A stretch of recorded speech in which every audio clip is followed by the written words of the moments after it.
Hello there, Shortcuts. This is Stephen here with the 29th price list for Shortcuts for 2025. Can you believe we are in August? How has that happened?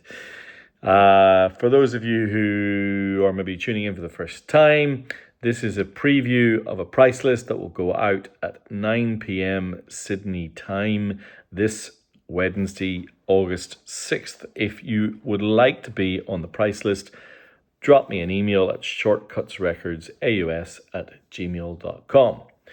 Now, this is the second part of a little thing that I started last week, which was quite successful, which is this first list will be a $35 list. Everything here is Japanese and it is $35. Most of them are first press. All of them have near mint vinyl. Most of them have strong VG plus sleeves. And there are lots of cool and interesting things. As I said, same as last week, everything in this list of, 12, 14 records is $35. Now, where to start? I decided to start here. This is one of my favorite bands. Those of you who've been with Shortcuts for a while will recognize the Ohio Players. This is the gatefold Japanese gatefold with typical raciness for the Ohio Players I don't know what year this was. I think it's 97, maybe 98. But this is Mr. Mean by the Ohio Players. Maybe it might say on here. The Ohio Players came from Dayton, Ohio. Clue is in the name, and were known for grooves, infectious, sultry lyrics, eye-popping album covers, as you can see. And the funny thing was that the gimmick wasn't the best thing about them. The best thing about them was that the records are really, really good. The big hits like Fire, Love Roller Coaster. And, they kind of owned a lot of the 70s. They were super, super popular. Now, this record is a little bit unusual. It's harder to find. This was, I think, I'm going to have to check this, but I'm pretty sure this was their only soundtrack. And it was a soundtrack to a kind of blaxploitation type movie called Mr. Mean. And the vibe that the band hit on all the way through this particular record was more layered strings, moody orchestration, a little bit more space, which suits that kind of soundtrack mentality. But it is still full of that laid-back groove and confidence that the Ohio Players always had. And this one's become a little bit more of a crate digger's find. It was produced almost entirely by the band, and you can kind of hear how mature they're starting to go. They kind of really know what they're doing. I particularly like a track called Good Luck Charm, which I think is just a really, really great thing. And so the band were quite into the movie production. And in the movie, Sugarfoot, who, what a great name, was one of the main vocalists in the Ohio Players. He did try and get a cameo, and he did a little spot as a club singer, but unfortunately that scene didn't make the cut. But it's typically fine Ohio Players record. I've got most of theirs now. Over the years now, I've collected just about everything. I really like it, hence why it kicked off the list. And this list has got lots of things that I've never had before, including this, and some familiar names that you want to see. But this is an album that I have a lot of time for. That's the original inner and the Japanese sheets. But this is the 1972 record that David Crosby and Graham Nash did together. Now, this is one of these records that folds out in an unusual way. So there's the two of them on the inside. But then it folds out as like a tri-sleeve with the window. And then the record kind of sneaks in here. It's a really beautiful, beautiful package. I suppose it shows, and I think it's meant to, just how close they both were. I think they were always the two closest members within Crosby, Stills, Nash and Young. Now by this point, Crosby, Stills, Nash and Young had kind of smashed open the music world. Warm, harmony-rich, intimate record. Records, incredible songwriting and instrumentation. And this carries into their record together. You still get those wonderful harmonies. You still get that little bit more singer-songwritery Laurel Canyon vibe more than maybe some of the bigger tracks that you would get on Deja Vu. It's lots of kind of really melodic songs like Southbound Train or Stranger's Room, and Crosby's songs on this record are my favorite. They're more spacey, a little bit more jazz inflected. Where Will I Be is an absolute killer track. And the band are unbelievable, including Jerry Garcia from the Grateful Dead on pedal steel. I really like this record. I think it really lives up to the hype. I really like the Japanese press on the original Atlantic label as well. I think it's one of these ones that's under the radar, but has a gentle quality to it that I really like. All right, now that was one that I haven't had before. This is one that I have had before. In fact, there's a couple here. I'm going to put them on together because they are linked in the tragic yet somehow still magnificent story of Otis Redding. These were the two albums that were released in the months after his passing. I suppose it's well documented at this point. Sitting on the dock of the bay was recorded a few, days, if weeks prior to his passing, and retains an absolute canon position at the top of just about any list of the greatest soul records I've ever made. And maybe its competition is this. This is the thing. The Immortal was really kind of tracks left from behind in the Dock of the Bay sessions. And this is the weird thing. I actually prefer this record. Now, these are both Japanese first presses. In this case, Immortal is the hard cardboard gatefold. And I'm just going to show, Immortal is also one of my favorite things. It comes in the green and blue Atlantic label, whereas Singing at the Dock of the Bay is on the more traditional green and red.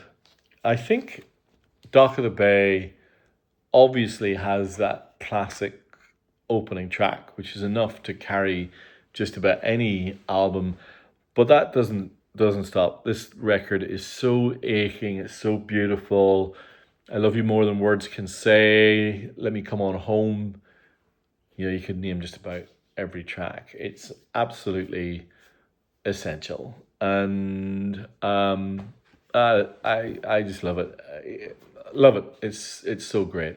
Booker T and the MGs are astounding as the backing band. They provide pure kind of Stax magic. And, this record's been inducted into the Grammy Hall of Fame and is in the US Library of Congress. So you're talking about something pretty special. Immortal, though, came out a few months. I think it was something like February and then May. It was as close as that. This opens with I've Got Dreams to Remember. And when you can you imagine back in the time what had happened with Otis, and then that song to be the opening track on the Immortal? I just think it's great.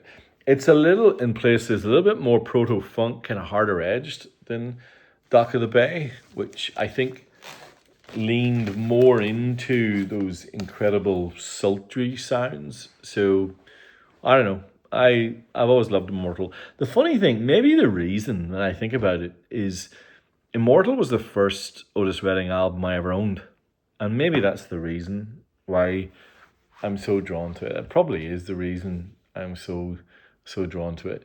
I also note now I can kind of hear where some of the drum breaks have been picked up by the DJs over the years, and obviously Hard to Handle has its own history, but both amazing and both on the $35 list. All right. There are two Quincy Jones records on the list, and I'm going to start with this one, which I have had quite a few times over the years, but not for a while. I do love this photo of the man himself. This is Quincy Jones, the Dude. There's a name. What a strange cover as well. One of the most influential producers ever. I think that's without debate at this point. Composer, arranger, but born in Chicago but raised in Seattle, which is where he got his musical upbringing in jazz, and was primarily a jazz trumpeter, but then basically ended up running his own band. You know what? I'm going to pull out the other one because it's kind of linked. And this is a record from that era, the jazz era of Quincy Jones, and it's called From East to West, and that is an amazing sleeve. A little kind of photo image on the back, but look at that. It's so good.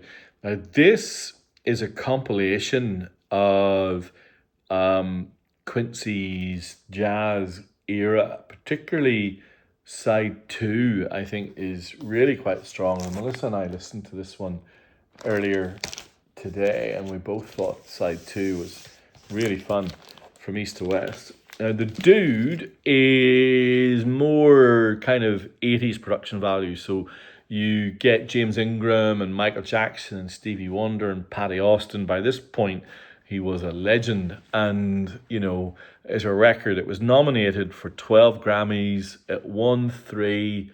Kind of one of the most Grammy nominated records, and it's become a classic in that world where jazz and pop and soul and funk came together. And Quincy Jones was just right in the middle of it. Anyway, really, really fun, really cool record. So you get that kind of 80s production, incredible sound quality of the Dude, with some of Quincy's earlier jazz moments in From East to West. Okay, let's go here. I've had this so many times over the years, but I still love it to bits. I'm going to put it on again, and I still love this. This is the poster that comes in the Rolling Stones album, Goat's Head Soup. And that poster makes sense. This is the hard cardboard gatefold. It's actually a really nice copy. This is the Stones at the tail end of their classic era with Mick Taylor. This is their woozy, druggy, psychedelic kind of record. This leads into that 70s dirty, grimy era of the Stones. It probably is the culmination of that run of Let It Bleed, Beggar's Banquet, Get Your Yayas Out, Sticky Fingers, Exile on Main Street, and Goat's Head Soup, and is well worth a place on anyone's shelf. All right, now I've got a run of records that I've only had very rarely, if at all. Now, this one I had a while back, the Aussie press. Now, this is the Japanese press of Child is Father to the Man, the debut album, and the only album you need, in my opinion, from Blood, Sweat, and Tears. Before they became a jazz rock juggernaut and full of horns and bombast, they were a kind of experimental psych rock record, and that's obviously to do with this guy here, Al Cooper, who was the organ player that came up with the riff famously for "Like a Rolling Stone" by Bob Dylan. I really like this record, and there's a key track, and I've mentioned it before. I Love You More Than You'll Ever Know. Worth it for that track alone. It is an absolute stonking, stone cold killer. Really, really like this album on the original. It's in fantastic condition as well. I think a bit of a cult classic, and yeah, really, really fun. I remember the first time I heard of the album, Mojo Magazine did a list of buried treasures of rock, and this album was on there, and I've enjoyed it ever since finding that list. 20 years ago now, I suppose. All right, here's one I've never had before. This is XTC's Mummer, the again Japanese first press. I quite like the inner with this one, so I'm just going to show you this little kind of postery thing. So XTC. This was an interesting period in Virgin's career XTC's career on the Virgin label. This was the beginning of their run as purely a studio band. Andy Partridge had a touring breakdown in 1982, and the band just decided to become a studio-only outfit. And this was their first, I suppose, indoor album, and it's on the way to what became Skylarkin, which is a stone cold classic. You've got that English eccentricity, this kind of pastoralism that leads to Skylarkin, as opposed to the post-punk kind of tensions of the earlier records. And so it's more lush, it's more acoustic, it's more ornate, it's more song structure, it's kind of wistful. I really like it. It's well worth your time. Give it a listen. That is XTC's Mummer. Love on a Farm Boy's Wages was the track that I heard from this when I was at university. But I don't know, maybe some of you out there might know more about it. They're such an interesting band. And you know what? I'm only scratching the surface with XTC. I have not gone deep enough. I am learning a bit more about this band because I've got some members of the club who just love them. So this is the Gospel According to Men in Black by the Stranglers. Now look at that for a sleeve. That is spectacular. It looks like it is a full reprint of Da Vinci's Last Supper. I don't know. I'm gonna have to do some research on this. This is a really interesting, again, album in the career of the Stranglers, who start out like XTC in the kind of post-punk kind of coming out of the 70s into the 80s. But this is the Stranglers album where they appear to be completely obsessed with UFOs and conspiracy theories and religion and aliens. It's still quite eerie and more angular than XTC. But it's really interesting and, sounds really full on in this Japanese pressing. I understand it's quite a divisive record if you're a Stranglers kind of stalwart, but I quite like it. All right, this is maybe, with Blood, Sweat and Tears, maybe my favorite on the list. This is Right Place, Wrong Time by the mighty Otis Rush, one of the holy trinity of Chicago blues guitarists alongside Buddy Guy and the magnificent Magic Sam. So this is released on that wonderful label, the Peavine label. They do such a great job of releasing the old blues records alongside Delmark. This was recorded in 1971, though inexplicably never released until 1976. something happened with the original label, I don't know. But when it finally appeared, it just kind of cut through the blues space, and it's just become, a really well-regarded record. It is, without doubt, Otis Rush's most focused and most ferocious record. Even the track names like Tore Up, Natural Ball, his guitar tone is crazy, fluid, really biting, really sharp. Kind of, you can hear that kind of Albert King kind of attack. But there are some really soulful numbers as well. The Rainy Night in Georgia being the classic cover. It's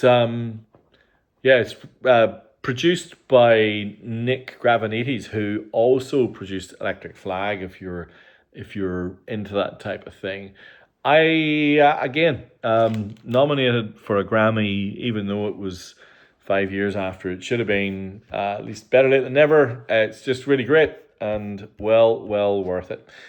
All right, I've got a couple here now that follow on from a reggae list that I had a few weeks ago. These couple didn't make the cut, but I'm going to put them on this list. They're both with Obi, Japanese first presses, in fantastic condition. The first is, I'm going to talk about, actually, I'm going to get them in the right order. This one. Hold Tight, Dennis Brown, the crown prince of reggae, as he kind of styled himself.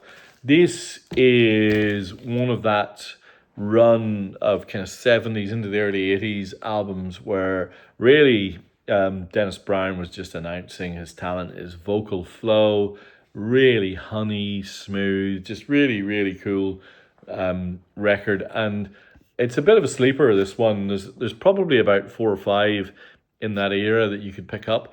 This is just the one I happen to have on my shelf. And, I think there'll be someone out there who quite likes it. Now, much as I like Dennis Brown, I actually personally prefer Max Romeo, even though Max Romeo has a terrible name.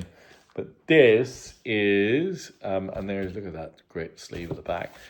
This is Max Romeo. Now, he was born in Jamaica in the mid-40s and kind of grew up in that roots reggae era of politically conscious and even kind of risque records. His most famous is War in a Babylon, that he recorded with Lee Scratch Perry and the Upsetters. And he really formed his reputation in that kind of roots reggae era. But this is his 1980 album on the World label, and it's really fun. Like all Max Romeo, he's got a great vocal tenor. He's really distinctive. It is kind of post that Black Ark era, but it's still a really fun record, and it's a lot of fun. It's really, really good, and it's just great. Max Romeo has a place in my heart, that's for sure. All right, I've got 3, 2 of which I've never had, but this one I have. I'm going to talk about this. This is one of my favorite soul albums. This is Hey Jude, Wilson Pickett. There are 2 words to describe why this album is so great, and they are Duane Allman. He plays guitar on this album, and he turns the title track, Hey Jude, into an absolute scorchathon. It is the guitar solo that Duane Allman rolls out in the version of Hey Jude on this record is one of the great guitar solos. And legend has it that it's the reason that Eric Clapton got Duane Allman into Derek and the Dominoes. Born to be Wild, Toehold, etc. It's just great. And I think it's probably now well regarded as Wilson Pickett's best album. Even I think it's even better than his classic debut. All right, I am going to talk now about an album that I've had to explore because I have never heard of it before. It is called Quoi by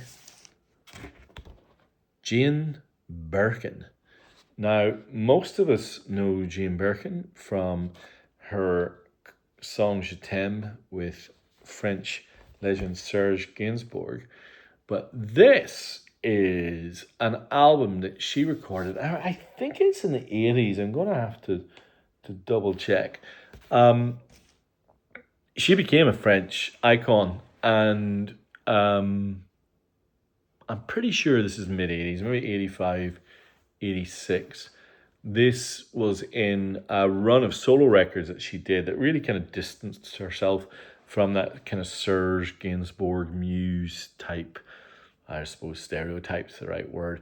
She was quite a sophisticated and, kind of resonant singer. And when you play this, I've only played the first two tracks, but it is really delicate and elegant. Her voice is really cool. It's kind of sounds really Parisian. It's got that kind of melancholy. It's really, really interesting. And so I think that for those of you who are into this kind of scene, that's a really interesting and different record. And that's why it made its way onto the $35 list. I'm trying to think if there are any comparisons I could make. I don't know. It's an unusual one. I suppose it is more fragile than you might think, but that's probably part of its appeal. I would say that some of the work of Charlotte Gainsbourg, for those of you who've followed her career, is a definite, clear lineage. All right, I'm finishing off with a soundtrack. Never had this before, but many of you will know the hit song that came from the soundtrack of Jewel in the Nile. Look at that. That is so 80s it hurts. Jewel in the Nile, 20th Century Fox, a Michael Douglas production. Michael Douglas, Kathleen Turner, Danny DeVito, The Jewel of the Nile. Music by Jack Nietzsche, directed by Louis Teague. I always remember Jan de Bont, who was the director of photography on these types of movies, went on to make Speed with Keanu Reeves. Anyway, really, really interesting record. And you will know the opening track. When the going gets tough, the tough get going. And then that leads into some tracks by Hugh Masekela, Houdini, Jack Nietzsche himself. Typical 80s soundtrack magic. There it is, The Jewel of the Nile. All of those, $35. If you would like to be on the price list, drop me an email, shortcutsrecords@gmail.com. That's shortcutsrecordsaus@gmail.com. And I forgot to mention, September 14th, the third Northern Beaches Vinyl Fair will take place Sunday, September 14th at the Manly, the hotel staying on the Manly Corso. So watch out for that. All right, that's the $35 list. Over and out.